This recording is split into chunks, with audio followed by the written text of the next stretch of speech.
ذی الحجہ کی پہلی تاریخ سے 10ویں تاریخ تک اس کو عشرہ ذی الحجہ کہا جاتا ہے، یعنی عشرہ کے ذی الحجہ کے 10 دن۔ اس کی حدیث میں بڑی فضیلت آئی ہے، یہاں ہر عمل کا ثواب عام دنوں کے بنسبت بڑھ جاتا ہے، چاہے روزہ ہو، نماز ہو، نوافل ہو، تلاوت ہو، تسبیحات ہو، ذکر و اذکار ہو۔ تو اس لیے ان دنوں میں اس کا کثرت سے اہتمام کرنا چاہیے، تمام عبادات کا۔ اور ان دنوں میں ایک روزہ 1 سال کے گناہوں کا کفارہ بنتا ہے، اور جو یوم عرفہ کا روزہ ہے وہ 2 سال کے گناہوں کا کفارہ ہو جاتا ہے۔ اس کی بڑی فضیلت آئی ہے، تو جتنا ہو سکے انسان ان دنوں میں عبادات، ہر قسم کے عبادات وہ کثرت سے کرے۔ ان دنوں کے جو خاص اعمال ہے، ایک تو ان میں نفلی روزے اور تمام عبادات کا اہتمام کثرت کے ساتھ۔ دوسرا، جو لوگ قربانی کرتے ہیں ان کے لیے بال اور ناخن نہ ترشوانا، اس سے پہلے اپنے بال اور ناخن کاٹ دیے جائیں تاکہ حاجیوں کے ساتھ ایک مناسبت پیدا ہو جائے۔ حاجی حضرات اللہ ان کے حج کو قبول فرمائے، اور ہمیں بھی اللہ بار بار حرمین کی زیارت نصیب فرمائے۔ تو ہر مسلمان کی خواہش ہوتی ہے کہ اللہ مجھے ان مقامات مقدسہ کی زیارت نصیب فرمائے، لیکن ایک آدمی اپنے فقر و غربت کی وجہ سے اس سعادت کو حاصل نہیں کر سکتا، تو اس کے لیے یہ سہولت رکھی کہ آپ کم از کم اتنا کر لو کہ حاجیوں کی مشابہت اختیار کر لو، اللہ وہ انوارات اور برکات جو وہاں ان کو ملتے ہیں وہ آپ کو بھی ملیں گے۔ اور وہ یہ ہے کہ بال اور ناخن نہ ترشواؤ، بلکہ پہلے اسے کٹوا لو۔ اور یہ کوئی واجب نہیں ہے، مستحب عمل ہے۔ اگر کوئی شخص پہلے نہ کٹوا سکا اور پھر اس کے بال اور ناخن زیادہ بڑھ چکے ہیں، جو کراہت کی حد میں داخل ہو رہے ہیں، تو وہ کٹوا سکتا ہے، لیکن پہلے سے اس کا اہتمام کر لیں تاکہ ان دنوں میں آپ کو بال اور ناخن نہ کٹوانے پڑے۔ پھر جو لوگ قربانی نہیں کرتے تو ان کے لیے بھی یہی ہے کہ وہ بھی اگر بال اور ناخن نہیں کٹوائیں گے تو انشاءاللہ ان کو بھی اجر ملے گا۔ تیسرا عمل وہ ان دنوں میں تکبیرات تشریق ہے، اللہ اکبر لا الہ الا اللہ واللہ اکبر وللہ الحمد۔ اور یہ جو تکبیرات تشریق ہیں یہ 9ویں ذی الحجہ کے فجر سے 13ویں ذی الحجہ کے عصر تک یہ قدر بلند آواز سے مردوں کے لیے پڑھنا واجب ہے، اور خواتین کے لیے آہستہ آواز میں۔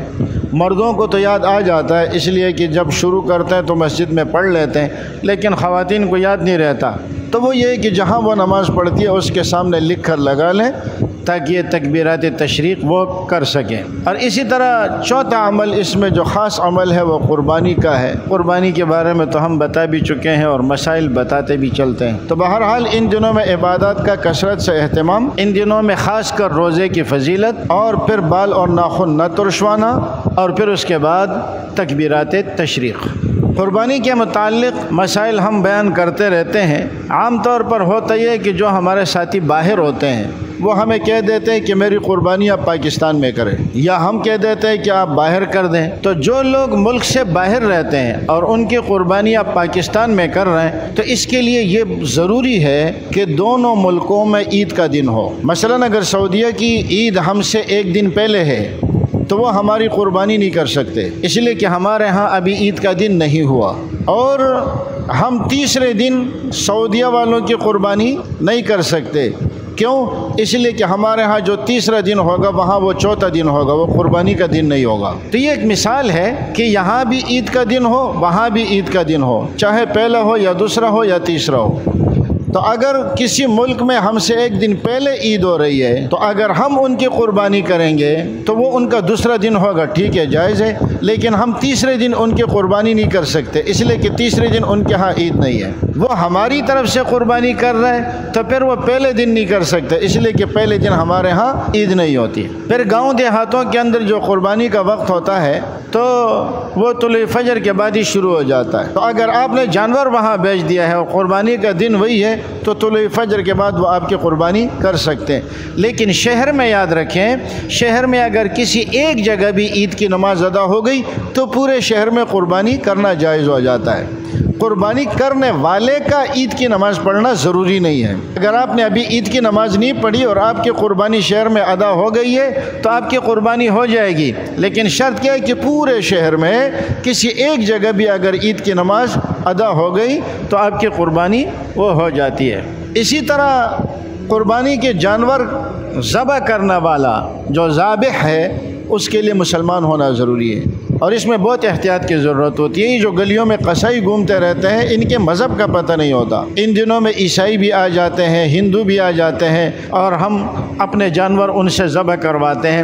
تو اگر کسی کے بارے میں آپ کو کنفرم علم نہیں ہے تو آپ اپنے جانور کو خود ذبح کریں، اور یہ کہ اس کے ہاتھ پہ ہاتھ رکھ کے آپ چھری چلا دیں تو رگیں آپ خود کاٹا کریں، یا کسی ایسے شخص سے کہ جس کے بارے میں آپ کو یقین ہے، جیسے محلے کا کوئی ساتھی ہے، اگر آپ خود ذبح کرنا نہیں جانتے ان سے کہہ دیں، وہ آپ کو جگہ بتا دیں گے، آپ خود چھری پھیر دیا کریں۔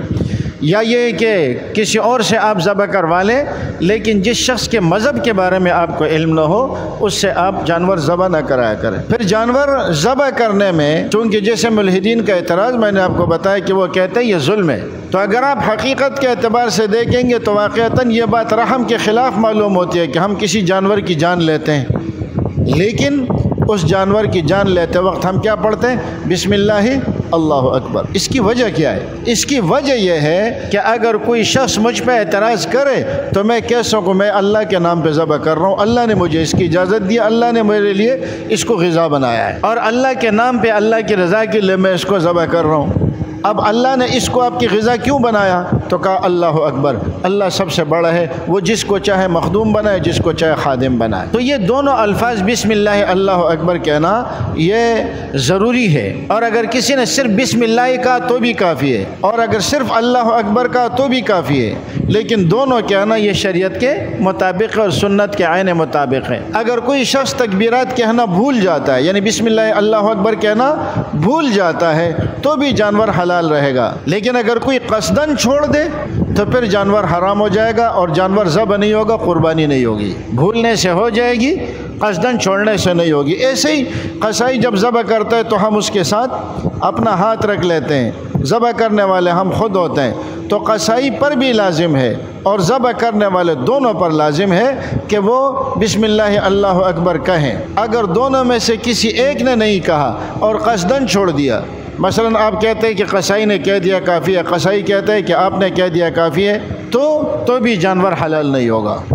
اسی طرح قربانی کے جو ایام ہیں وہ 10 ذی الحجہ، 11، 12 یہ 3 دن ہے، اور اس میں دن کو بھی ذبح کر سکتے ہیں، رات کو بھی ذبح کر سکتے ہیں، لیکن علماء نے رات کے ذبح کرنے کو مکروہ لکھا ہے، اور اس کی وجہ یہ ہے کہ رات میں چونکہ اندھیرا ہوتا ہے تو ہو سکتا ہے کہ ذبح کرنے میں کوئی غلطی ہو جائے، لیکن اگر کسی نے کر لیا تو جانور ذبح ہو جائے گا۔ اور 12ویں ذی الحجہ کے غروب آفتاب سے پہلے جانور کا ذبح کرنا ضروری ہے۔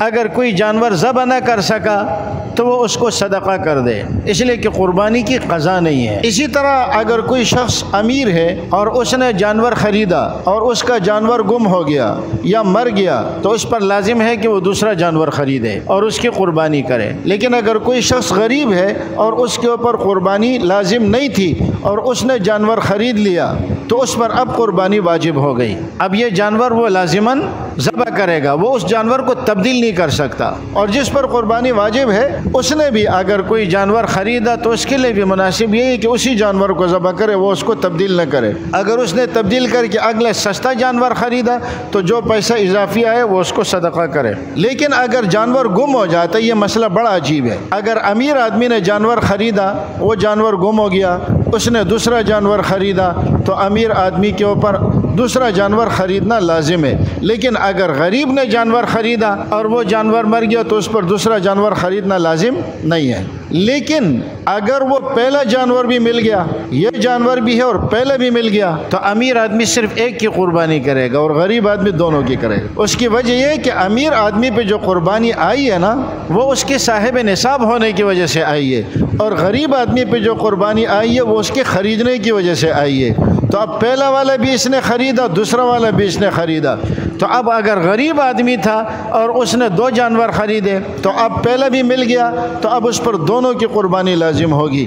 لیکن اگر وہ آدمی یہ ہے کہ امیر ہے تو اس کے اوپر صرف 1 جانور کی قربانی لازم ہوگی. بہرحال قربانی کی جانور کی دیکھ بھال کرنا، اس کی خدمت کرنا، اور پھر قربانی کے جانور کا اگر کوئی منافع آپ کو مل رہا ہے، مثال کے طور پر جانور دودھ والا ہے، دودھ دے رہا ہے، یا اس کی کھال ہے، یہاں تک کہ جانور کے ساتھ جو رسی اور جو پٹے وغیرہ ہوتے ہیں تو اس کو بھی صدقہ کر دیا جائے. قربانی کے جانور سے متعلقہ جتنی چیزیں ہیں اس کو آپ اپنے استعمال میں نہ لائیں، بلکہ ان کو آپ صدقہ کر لیجئے، اور اس کا دودھ وغیرہ بھی آپ کسی غریب اور کسی مستحق کسی مسکین کو دے دیں. قربانی میں جتنا اخلاص ہوتا ہے اتنی ہی قربانی اللہ رب العزت کے دربار میں زیادہ قابل قبول ہوتی ہے. اور یہی وجہ ہے کہ جب آپ قربانی کے جانور میں اپنے شرکاء ساتھ ملاتے ہیں، تو میں نے پچھلے جمعے میں بھی آپ حضرات سے یہ گزارش کی تھی اور اب پھر گزارش کر رہا ہوں کہ جو لوگ اجتماعی قربانیوں میں حصہ لیتے ہیں تو